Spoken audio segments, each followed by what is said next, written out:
Jones, Kim, welcome. How are you? Mike, how you doing? Good. How's life? Everything's kind of the same as probably the last time we talked. I'm It is, ready yes. for some major progress here. Yes, I think we'd all welcome that. I think everybody is. Hank Steinbrenner. Now you were with the You did the Yankee beat for Yep. I don't know how many years. You have to 7. remind me. 7. Okay. Uh, those were some of his years. You must have had some time interviewing him, or some time when he was visible in those years. hmm Tell me something that you remember about Hank Steinbrenner. Yeah, if I remember correctly, Mike, it was more during spring training. I would see him when we were, everyone down in Tampa at the facility and everything. And I just remember him being kind and, short conversations. But I remember him in the cafeteria. I can picture him there and a conversation with him there. And I was sad to hear, obviously, of his passing. I didn't realize he had been battling it. Neither did I. Neither did I. And young. I mean, 63 is Yes. very young. Yeah. So It is to me. I'll tell you that much. yeah, it is to all of us. Yes. So yeah, I very sad. And then you learn the details that it had been a lengthy illness, which I guess the family obviously put in its statement. So certainly my condolences to the family. It has a feeling right now, Mike, of sort of one thing after another, almost all bad news. And, it's really a shame right now, just bigger than one incident, but also, of course, the passing of Hank is very sad as well. Yes, and I'm sure. Like I said, I remember the years where he took one of the years where he took an active role. You could tell that and I don't remember which year it is, but he made the rounds. And within a couple of days, he was gone. They kind of shut him. They shut him down. I mean, he clearly wasn't cut out for that. Now, I heard he had a very philanthropic side, and he did a lot of nice things with the money he had. But he clearly was not made for being a front man, because he spoke his mind, and he was going to create a lot of headlines. I was just going to say, perhaps he was, in terms of his public persona, a little bit more like his father in terms of being outspoken and that sort of thing. And as we know, Mike, that stuff has changed over the years. I mean, take the particulars in this instance of the Steinbrenner family out of it. Generally speaking, I don't know that we've become kinder and gentler in that respect, but we've certainly become a little bit less boisterous, generally speaking, no question. in that respect, because when it happens now, it's enormous news, So I think that fairly quickly it was, and I'm not speaking for anyone here, this is just my recollection, that Hal and Hal's, mannerisms, his persona, I should say, his personality is probably the better word, was maybe better and was better suited for that role. But certainly all of the Steinbrenners, I mean, I remember, seeing Jenny an awful lot, and other family members an awful lot. There was no doubt that the family deeply invested in that franchise, and I certainly understand that's not uncovering any new ground. But when you ask me my recollections from back then, which, I have to search my mind for to some degree these days, I remember the entire family being very visible at those times, particularly in Tampa, and then obviously at Yankee Stadium. I'm talking with Kim Jones on this Tuesday, the 14th of April.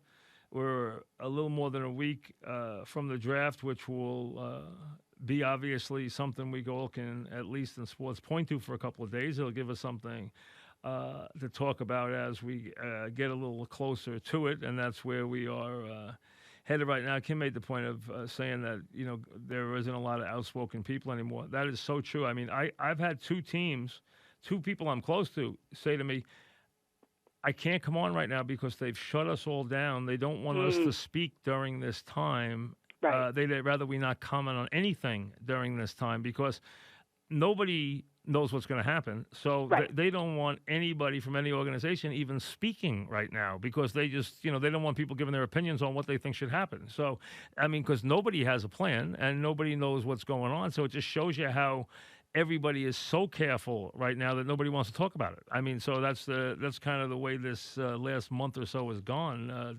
So you couldn't be more right about that. Is that people have shut down, really shut down. Unless you're Charles Oakley, they have shut down completely. I mean, Charles Oakley, though I see finds time to chat. I'm alluding to the fact that I heard today.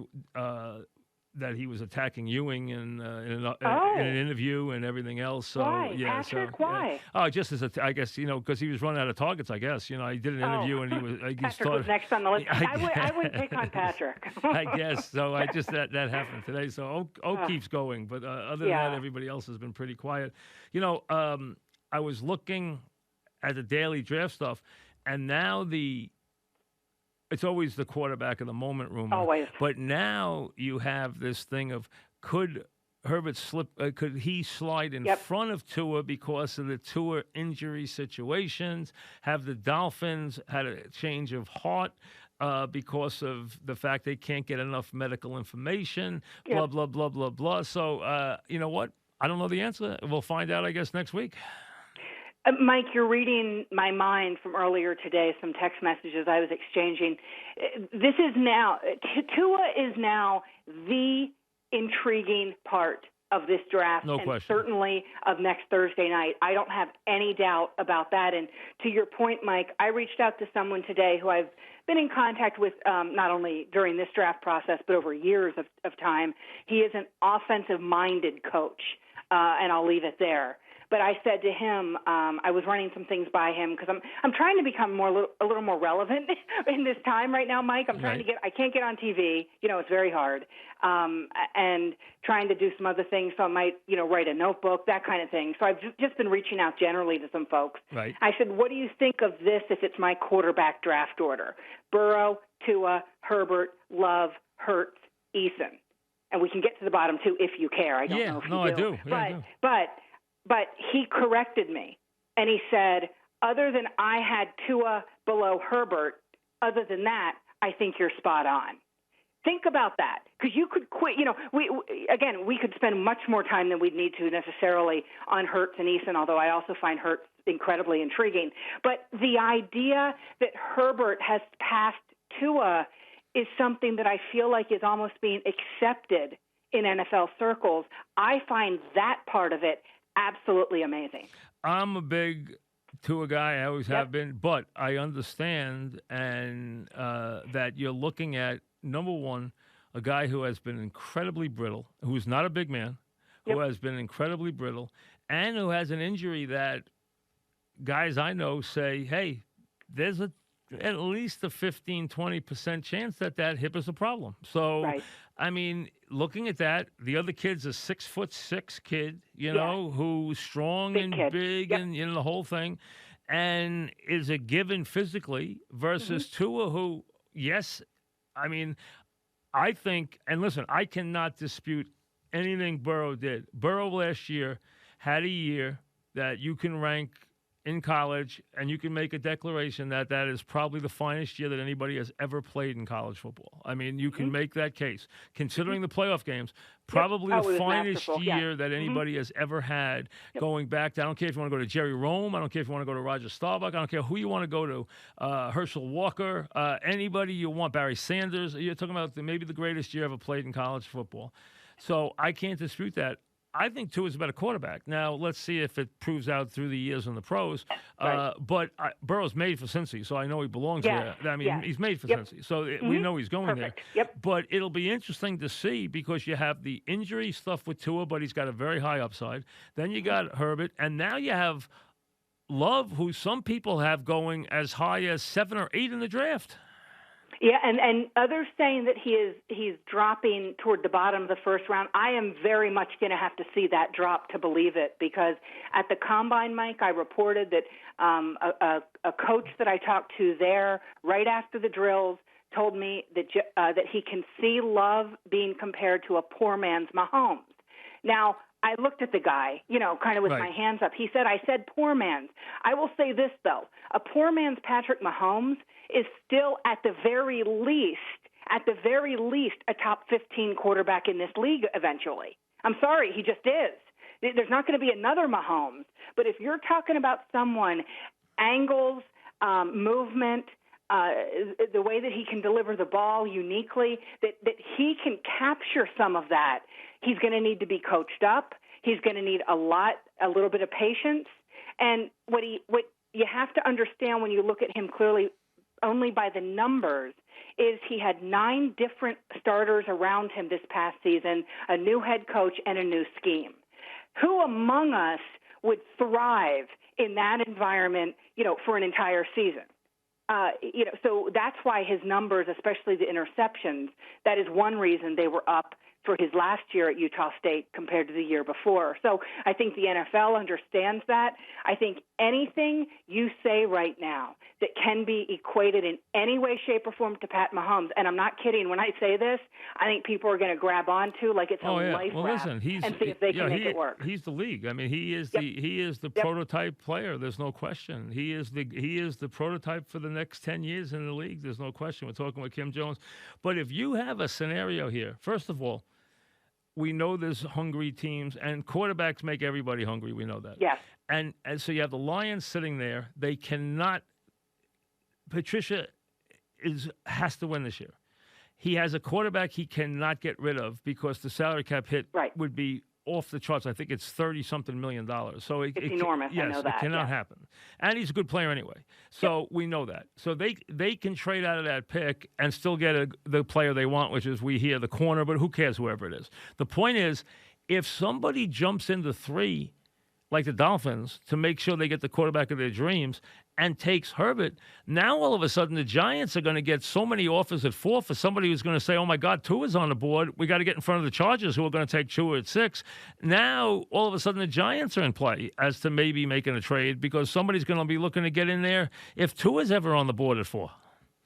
Well, this is the prime draft for Dave Gettleman to move back. If he doesn't in this draft, and I don't know how, he may have 10 more drafts in him. He may not. I don't know that. But he'll never move back if he doesn't in this draft.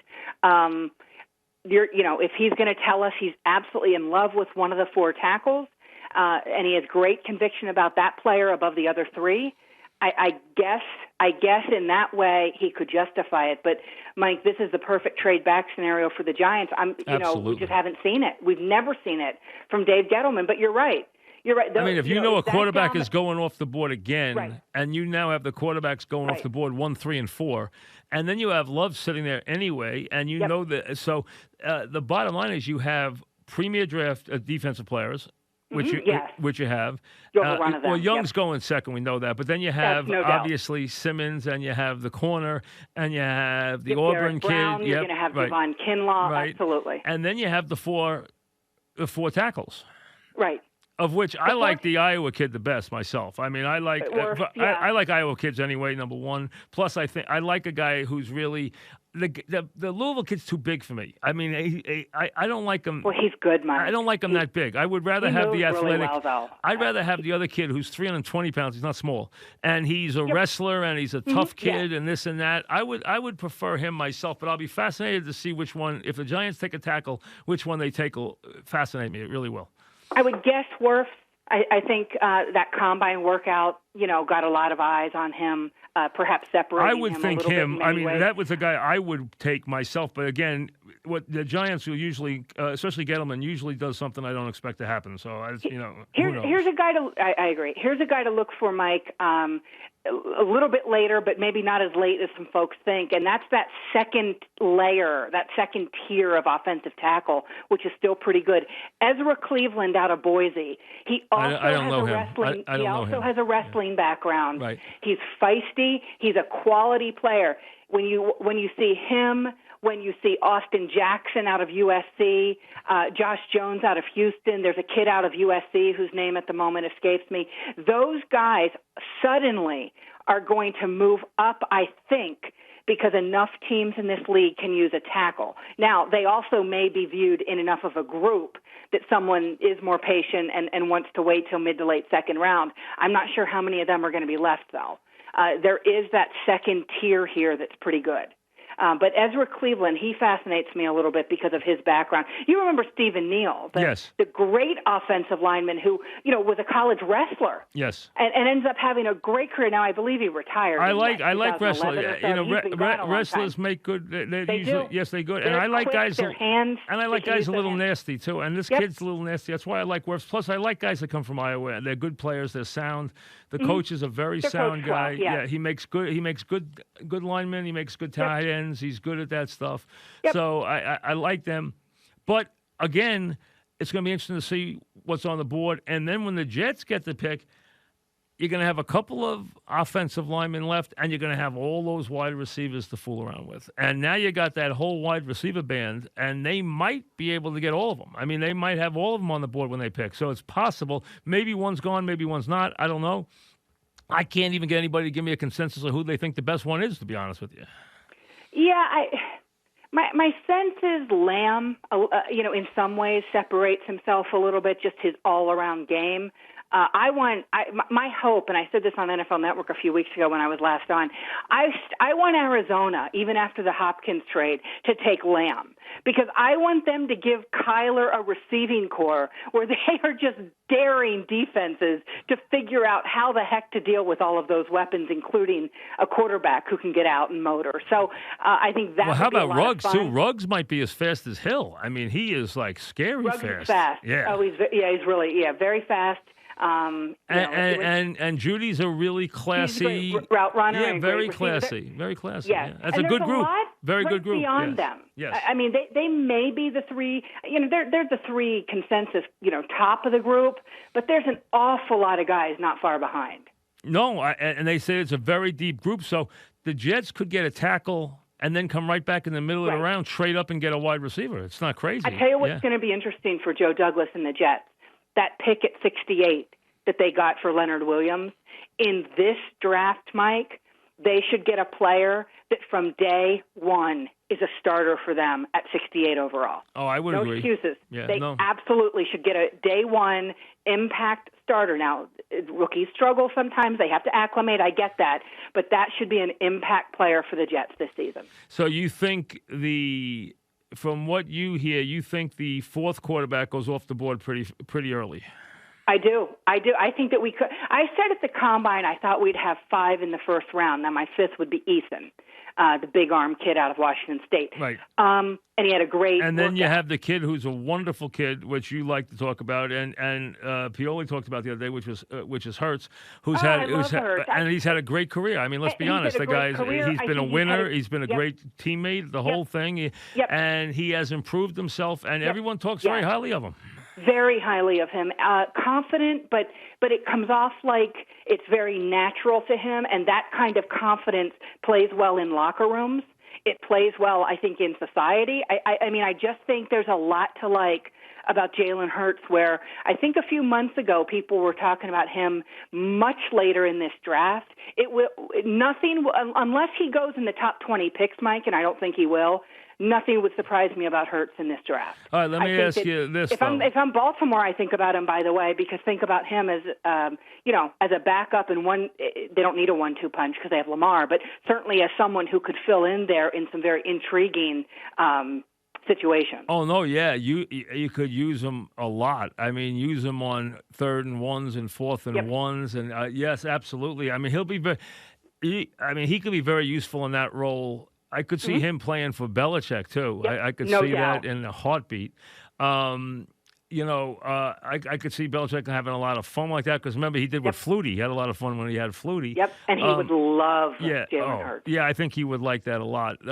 And there's no question that is a distinct possibility. The other thing is, and you would be more attuned to this than I would be, is there any chance that Washington is really just blowing smoke, and that they're thinking about a quarterback at 2 that they're in love with? No, I don't think there is, and I think Rivera is committed to Young. But is there any? When I had one of the NFL guys on recently, and he said to me, "Well, they just want to make sure they don't pass on a great player." Right. At quarterback. Yeah, I think I heard Albert tell you that. Yeah, it was Albert who told me that. That's right. And I said, again, I think Tua can be that player, but he is injury prone. But I think Rivera is completely committed to Chase Young, completely. Because I don't even think he wants to play a young quarterback anyway. So I think he wants to just build his defense and play a veteran quarterback. So I don't think he wants to be a rookie anyway. So that's why I think he will never let Young go past him. Here's what I reported on NFL Network in Week 16, Mike. I was told by a high-ranking member of the Redskins organization that whoever their coach became, because they had fired Gruden but had yet to hire Rivera, whoever their head coach was going to take the job with the understanding that Dwayne Haskins was the starting quarterback. I do not know of anything that has changed since then. So based on my own reporting in a conversation I had one-on-one with a high-ranking member of the Redskins, I think Dwayne Haskins undoubtedly, that barring injury, is their quarterback in And I week think one. he should be. And I think he should be. Listen, the thing about Haskins, the way he was handled, the way that, to some degree, the way Jay Gruden talked about him and approached playing him, which was not with much enthusiasm, kind of crystallized what other people thought of him. He got into a game, he wasn't ready to play. We understand. And then all later of in the that. year, he played well. That's what I was going to say. He did, except Later throwing that in one the year. wacky pass in the Eagle game, which covered the point spread and drove everybody crazy. Yes. Except for that, he played really well in that game. Yes, he did. He played well in that game. I was there. He has an absolute cannon. I mean, if they can, if he gets in the right scheme, is handled the right way, obviously does his part, my goodness, Mike, they could have something there. This idea that Dwayne Haskins is this bust that has to be replaced speaks only to our impatience. It doesn't really speak much to Dwayne Haskins, I agree with to be that. honest with you. I completely agree with that. We're talking with Kim Jones, and it's funny. Rivera could really quickly turn that team around because that defense could be markedly better. You look at if this kid's half of what everyone says he is, and I'm not as high on him because I just saw him in the wrong games because I saw some games where he just didn't impress me, where I just kept looking for him and he wasn't making any plays, and that happens. I remember it happening to Lawrence Taylor. So I'm in college, so it happens. But I just think if he's anywhere near half as good as everyone says he is, he will really fit in well there with Ron Rivera. Well, I think if you think of him as part of a front seven, Mike, that has Daron Payne, Jonathan Allen, Montez Sweat, Ryan Kerrigan, who I've said who's a very good player, very good player. The best really good player in the NFC East that none of us ever talked about. Very underrated player. For 8 years, none of us ever talks about Ryan Kerrigan. Yes. If you think of him in that kind of a unit with Jack Del Rio, and we know Ron Rivera, obviously a great defensive mind, but Jack Del Rio, the defensive coordinator there, it's hard to imagine the kid failing, Mike, because he is talented. This is a young man who's from the area, from the Washington, D.C. area, who's had some counsel already with LeBron for whatever that's worth. LeBron's a fan and has, counseled him to some degree. This is a guy who, whatever plays he made at Ohio State, he was the best player on the field making them. I don't doubt that his talent is at a very high level, but he initially won't be the best player on that defense. There are too many veterans there that have done something, and if they can all stay healthy, you're talking about a front seven that's going to be murder. No, for these teams to deal with, again, with proper coaching, which I'm willing to grant Rivera and Del Rio are going to come through in that regard. But if they stay healthy, you're talking about an incredibly talented front seven. And what do you think by the way, on the back end, very happy. And what do you think about the Giants' offense versus defense? You think they take the tackle or they take a defensive player? I think they take the tackle. I think they take the tackle. I think the Simmons thing is going to be very, very interesting. I may have already told you this, but I talked to Thomas Davis at the Combine. He was there, part of I'm not exactly sure why Thomas Davis was there, by the way, but he can be wherever he wants, I suppose. But when he was in the, 2005 draft, he was a hybrid safety linebacker, and there was some question with him. So to a degree, he can understand the Simmons stuff. He's lived it. He told me he thinks he's a weak side linebacker. Now, that doesn't mean he's in every roll your eyes, just another weak side linebacker. He may be the best one in the league at some point. Right. But, if you're talking about a weak side linebacker, I have to believe for the Giants solidifying an offensive line so they can finally get what they need to get out of Barkley and, obviously give Daniel Jones every chance. I have to believe that's the direction they go. Yeah, linebacker has become like running back, a position that has bin devalued. There's no question about it. It has, because not many guys are going to be on the field for 3 downs. There's very few schemes that are going to have guys on the field for 3 downs. So that's become part of it. Unless you're going to be a guy who's going to get a ton of sacks, or just as that special guy who can do everything. Who can cover people and cover tight ends and come up and play in the box. I mean, unless you're that special guy and you're going to be that versatile in every down, that position has gotten devalued a little bit. So I agree with you. It's harder to take that player if he's not that killer guy who just is that special. So if you get a guy who you think can be a 10-time Pro Bowler, he can walk in and be Zach Martin. Right. If a guy can walk in and do that, I mean, I don't like to throw Anthony Munoz's name around, but I mean, if you want to be somewhere in between, and Zach Martin's really good. I mean, as we know. So if you can be anywhere near that good, just be a guy who's an all-star every year, or a guy you don't have to ever think about for the next 10 years. That's good enough. I mean, that's what you want to get out of that pick. You want that pick to be a guy who you can write in his name for the next 8 or 9 years and not think about it. Well, and you also want your offense to have an identity where it can succeed. I mean, last year was all about Saquon. Every defense that played the Giants came in wanting to stop Saquon and, frankly, not worried about many of the other weapons. That's not right. really worried about them, honestly. No. There's no indication that's going to dramatically change, although if you want to say to me, well, Daniel Jones will probably be better, I'll concede that. I'm fine with that. I That's think true. He can be. I think he can be. Why not solidify a line where the running back that you spent an absolute premium pick on, and the clock is ticking on that contract. And it's now. Yes. But, you got to let him do what he can do. Yes. Because he's the Giants' best chance. And by 5 years, he's old, because running backs are old at 5 years, especially guys who get a lot of carries. They're old after 5 years, so that clock is running. So I agree with you. It makes plenty of sense. It does, and you could trade back, or you might be in love with someone at that position. But the quarterbacks, what we learn all the time is that 9 times out of 10, the quarterbacks go. That's all there is to it. I mean, they find a way of going one way or the other. That's just the way it works. I heard someone talk about Jake Fromm today, Mike. I mean, no, and I don't want to be a bad guy here, but Jake Fromm at the combine, in terms of just the arm, no chance. He's throwing right after Eason. It was not a great comp there for him. If we get to that point in this first round, no way. This draft will absolutely be off the hinges. I don't think we will. I don't think so. But if we should, that would be crazy with a capital K. That makes no sense. Absolutely. I agree. Absolutely. I agree, but absolutely, I heard it, and I wonder, and listen, I'm never shocked by any quarterback going in the first round. I mean, that's just the way it is. Quarterbacks can get elevated 2 rounds in the drafts. We all know that. I mean, we know it all the time.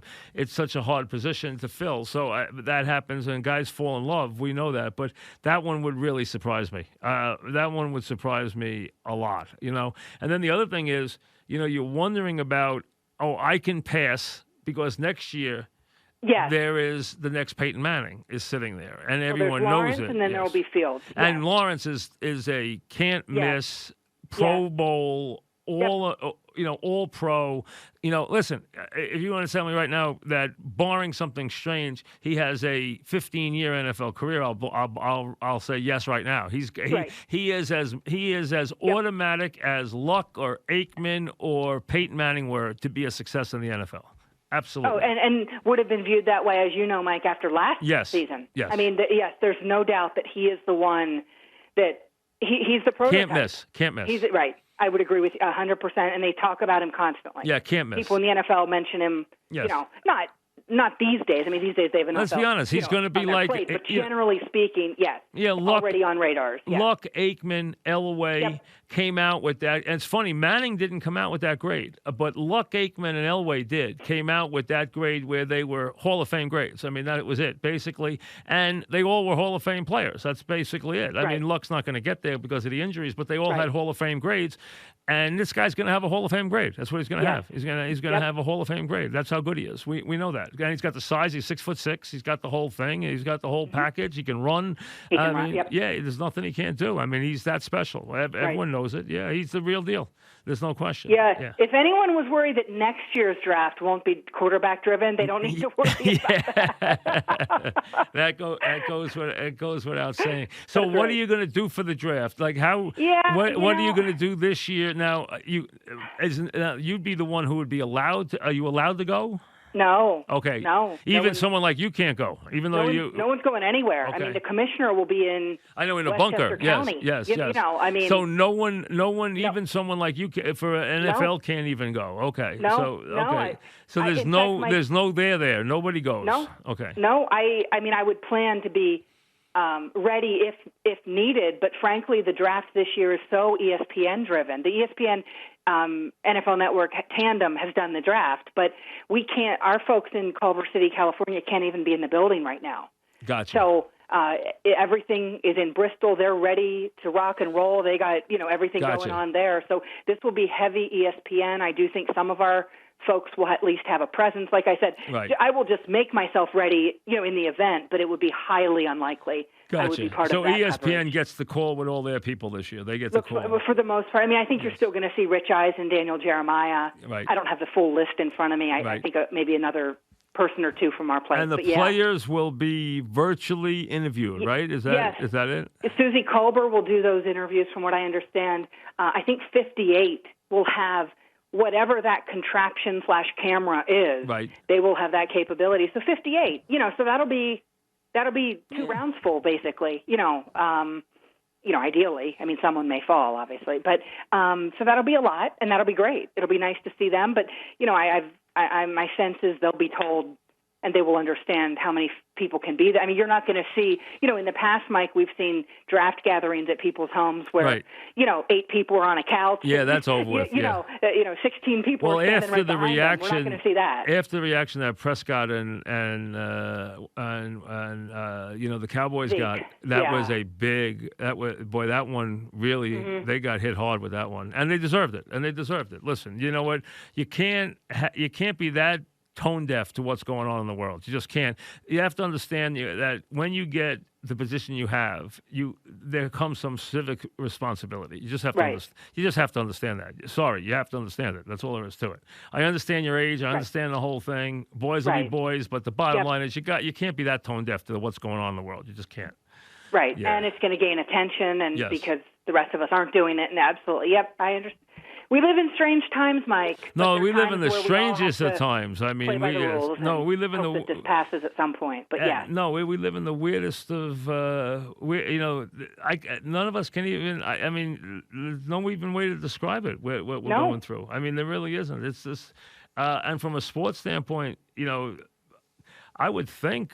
I mean, people ask me this every day, and I say, I don't know. And they're like, "What's going to happen?" To basketball this year. I'm like, I don't know. What's going to happen to hockey? I don't know. What's going to baseball? I said, well, baseball's going to play. Sometime they're going to play some games somewhere. I think. But NBA and hockey, I'm starting to get the feeling like they're done. I really do. I mean, I would tend to agree. Yeah, that's the feeling we get. I have no information, of course, but it's painful. But you're starting to get, when they start talking about a month to get ready. Yes, that's the yes. It becomes a little crazy. You start to get towards, well, what about next year? It's like, yeah. I mean, it's a bizarre situation. So from that standpoint, it's a different draft for everybody, including you. So no access to anything for this draft this year. No, and we haven't been at the Giants facility. We do talk to Joe Judge tomorrow via conference call. That'll be the first time we speak to him. Other than the combine, he spoke to us. And obviously his introductory press conference. So tomorrow's Joe Judge. So that, listen, it puts something on your calendar. That's kind of the way it is right now. And then Friday, Chris Pettit and Dave Gettleman will do pre-draft. And then I presume next week, Joe Douglas from the Jets will do pre-draft. So, you kind of just mark your calendar. And how about you, considering what you went through, is there any extra precautions you have to take because of what you went through last year? Well, I mean, I would be on the high risk pre-existing condition. Not a great idea to get the virus. So you got to take care. You got to be careful. Yeah. Yes. Okay. Yeah, and I have been. And I have folks really looking. It's been Good. touching. Good. You hear from neighbors. Do you need anything? I'm not Yeah, used no, to I thinking of I know. myself I would that think way, the same thing. People got to worry about you right now because Right. yes, you don't want anybody who's got any past Right. history. You worry about Yep. it right now because Yeah. we've heard of too many people, It would be, yeah. who are younger and who have been hit with by this thing. It's hit a lot of people. Yeah, it definitely has. It really has. All right. Yep. So listen, be well. We'll talk. Thank you. We'll talk after the draft or I maybe look forward to before. it, Mike. Thanks Thank very you. much. Take care. Okay. Goodbye. Kim Jones, doing what we do, just basically whiling away the days.